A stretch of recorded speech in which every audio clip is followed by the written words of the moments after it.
Welcome back, and because we're just starting, I think we'll take it afresh by saying that we shift gears into a conversation that is very important as pertaining to electric mobility, commonly known as e-mobility, where perhaps the future of transport is. But to help us articulate and understand some more on this is the Vice Chairperson of Agility Africa, that is Fred Muteti. As we get into this very conversation, we have a couple of questions in terms of getting to know where a space we are at, and just looking at the country now that he's representing Africa. I mean, let's start off in Kenya. They say it is currently estimated that about 350 we have about 350 electric vehicles in the country. I don't know whether that is statistics to go by, but even still, looks like it is growing bigger and better in Africa. Fred, thank you so much for creating time to be with us this morning. Do you suppose that then indeed the future of transport is in the electric bit? Yes, everything is going green, and going by the trends globally, most of the manufacturers will have stopped production of fossil fueled powered cars by 2030, by the year 2030. So that basically changes the dynamics of how we should look at electric vehicles and how our movement should be dictated in the number of years to come. All right, and you know, we need to move in tandem with proper understanding as to what this is all about. Therefore, I'd ask for you to tell us just what exactly does Agility do, and most importantly, what is this that we call e-mobility, for purposes of those ones that would love to understand more.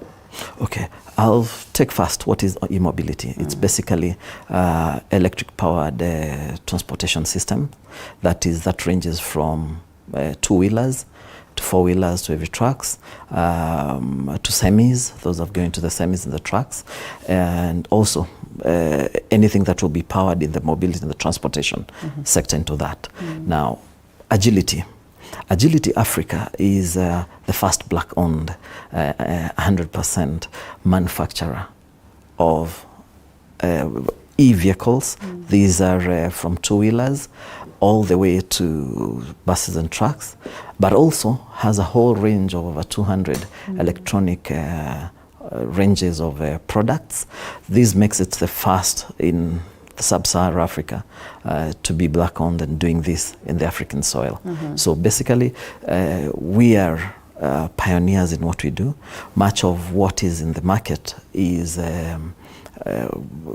dealers of buying cars on the other side, but we are doing it in the African soil for the African people. Well, together. Going green is ultimately the goal for us as Africans and even beyond, and I think it's one drive that is there globally today. But beyond that, just what is this other selling factor about the e-vehicles?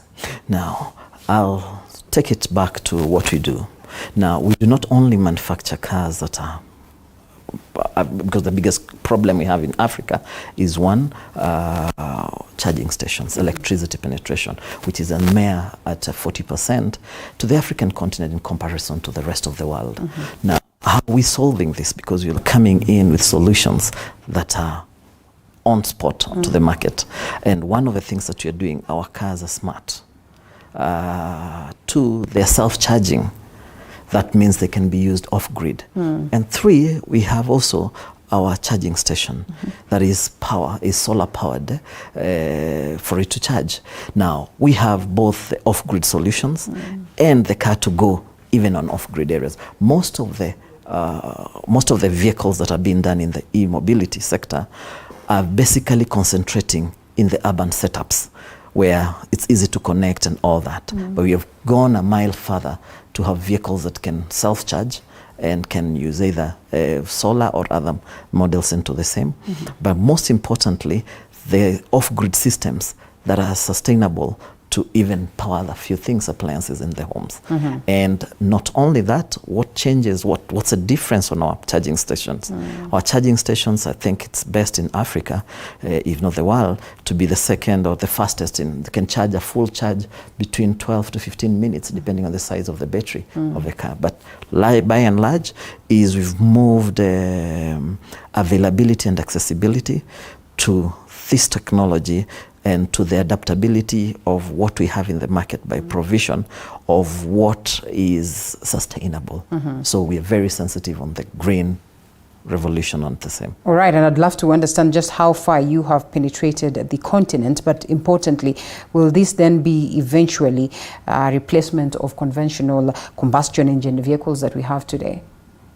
Yes. What basically, it's a gradual process that goes with policies, regulations from different governments over time. And the first thing that we are doing as Agility is, one, sensitize the communities. We've taken a lead role to, first of all, communicate and sensitize the community what's all about this. Two is about the marketplace. Yes, it's going to replace, but it takes over time.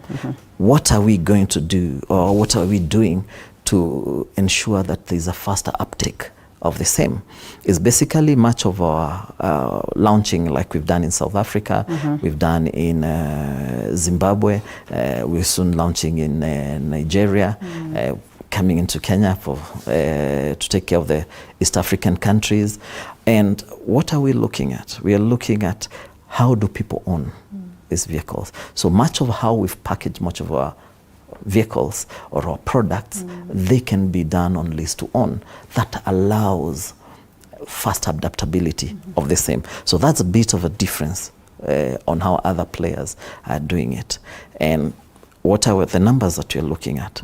We are looking at East Africa with the number of vehicles that they are. We're looking to take quite a share in the next, if not 20% in the next 5 years. We should be, that's the dynamics that you're looking at. As though you read my mind, I wanted to ask the question of, whether we could give timelines to this. But for this to be adapted, for this to be appreciated, and like you say, with governments and stakeholders for that matter, there's that need for consistency. There's not that need for the aspect of sustainability.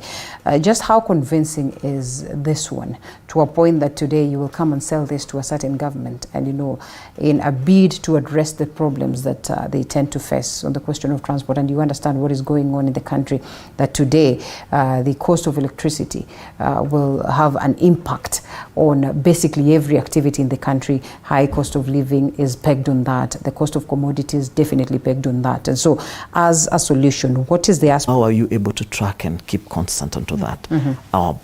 Our vehicles and our range of equipment, basically in this e-mobility, come well loaded with that. So it's easy to load in the future smart cities, because we are moving not only to smart cars, but also to smart cities in management. And we have a whole side of our AI that basically deals with that, that will be looking at managing transport systems better across regions that we go. But yes, like you've rightly put out, yes, policy regulations are quite a thing. And being what it is, it's quite a factor. Being what it is, it's quite a factor to influence what happens tomorrow. Right. And what do we need to do? We have to sit with the stakeholders, we have to sit with the governments, we have to sit with the right players, of which we've been doing so, to sensitize them and to help them understand and meet the gaps. Electricity is an impact to everything, but fossil fuels is an even a worse impact than that, because if you have a vehicle that would use just about Kenya shillings, 200 shillings to charge, and will do almost 1,000 kilometers, basically, or 1,000 shillings will almost power the car to go almost 400 kilometers. Basically, the comparison on the carbon print and everything, and what we've seen, how much the governments are spending right now in hospitals because of diseases that are caused by lead and all that, on how much our forest covers, how much our climate patterns, we have to cool down the climate and that. Noise is something else. An electric vehicle, if you've been in the ones that have been around, it needs, you will totally not hear any noise. So you'd imagine our cities, we have to soundproof our offices and our environments, because we have that immediately, that noise goes down immediately. And what are we looking at? Electronic, or what you call mechanical waste. You go where our garages are, basically it's all oil, it's all a lot of waste. You're looking at how does a electric vehicle complement into this. The service is basically maybe brake pads and it's a motor. So by the time you'll need to do those heavy overhauls that cost onto that, it will be something that you have saved a lot of environment. But most importantly, we're not leaving the older generation of mechanics and all that. We are training them. We are training them into how to take care of these cars, yeah. how to service them, how to complement their skills to what it's there. Because at the end of the day, we still need the whole value chain. Yeah. Well, fair enough. And therefore, this then an ultimate solution to the question of emissions, an ultimate solution to the questions of the troubles that we have on the roads as pertaining to the existence of the ones that we have, like you rightfully put it. But then just how do they come in handy, like you had mentioned earlier on the question of economic growth, aspiring it as well as on the question of employment? I mean, this perhaps isn't the whole process and therefore a reduction on the space of employment. Okay, let's look at how much in our Kenyan scenario or in East African scenario, an average transport system employs how many youths. Now, when you look at that and look at how much they have to sustain on the whole value chain, you realize like the current players who are on the bus that are electric in the market, you can tell it's cheaper. They're charging much cheaper for you to use. Two, it is much more efficiency. You're looking at efficiency to the same. Now, what is the other cadre of people we're looking? We're quite sensitive about women. And we're looking at also extending further to go even in the taxi hailing services later. They're all women-led, that are all women-powered. We're looking at empowering also the women to come into the sector. You look at that population of the transport sector across, it's almost male-dominated. So you're also encouraging and equipping ladies with skills in the teams, in the ownerships, in our express shops, for them to be in the lead role of transforming Africa in the same. And like I said, we've concentrated the bigger depth in the urban centers. We are bringing in a technology that is self-sustainable back in the village, a place that is off-grid. Now, off-grid means a whole big thing, numbers in Africa. But equally a place where, again, electricity is a factor or is a problem, like you started by saying. Yes, like I said, we have our charging systems that are off-grid, that are solar-powered. That's perfect. Yes, and they are not Solar only, and they're not only charging the car, but they can also be used for home use. And not only that, the cars also, we have a range of our cars that are self-charging. When it's packed, it's charging with its solar panel in the boat, and that changes about how we're going to move. So you're not just tied down to the grid. In fact, we are working towards not to be loaded to the main grids. We're working on our models just to be purely sustainable by themselves. All right, we are talking about around 350 in the country. Do you own one of them? Oh, sure, it's on the way. It's on the way. It's not out here. I could have gone and checked it out. It's on the way. All right, fair enough. So what would be your parting shot in terms of, what people should look out for, what people should be excited for, and why, beyond the governments, then the people should be sensitized enough to understand the importance of this? The day you wake up and realize the movement of your transport is based on, you have power over that. It's not about a fuel subsidy. You're not dependent on that. The day that you realize you have been given that power to you, it changes many things. The day you realize the person who is back in the village can drive and have a technology that is as advanced in the urban, not dependent on the government to have electricity to their village or access to that. That changes on how Africa trades. That changes on how our people embrace and grow. And we focused into bringing an Africa that has more growth. And like I mentioned earlier, with a 40% penetration of electricity in Africa, it means our penetration to the 60% also changes on how they refrigerate their things, they do the things. We're looking at how students move. We're looking at ownership. We're also talking about we are making it easy for you to own it. But then again, there's also this fear that the roads are clogged, and sometimes you're advised as a family, if you're going out, please let's leave some of the cars at home and, you know, use one. So if we are going to make ownership that easy and affordable, then what? Now, like I said, if you're walking alone, you're going alone, you also have the two-wheelers. Okay. Yes, so it depends on the range on how you're looking at traveling. And like we said, if we manage to open up the places that are not getting these services, the depth, like you've seen when roads are open in new areas, people tend to move into new areas. So immediately you can tell what the motorbikes have done to the villages and how many people. It's a 1 billion sector. Yeah. What you're looking for, it's if they've changed lives on the ground, what about that? They are the charging stations that we look, the swap battery systems. We're looking at businesses around that. And like I said, we are not only on that, we are also in the electronics.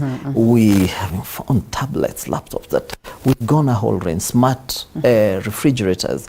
We are on a whole range that is green. So it's a whole green revolution that we're working on. All right, let's stick to the aspect of positivity. We all have been talking on how best we go green, and we are glad that we do not fall short of brains to, you know, figure out just how best some of these things we can get to adapt to. So thank you so much, the Vice Chairperson of Agility. How would they get a hold of Agility, just to get to understand some more?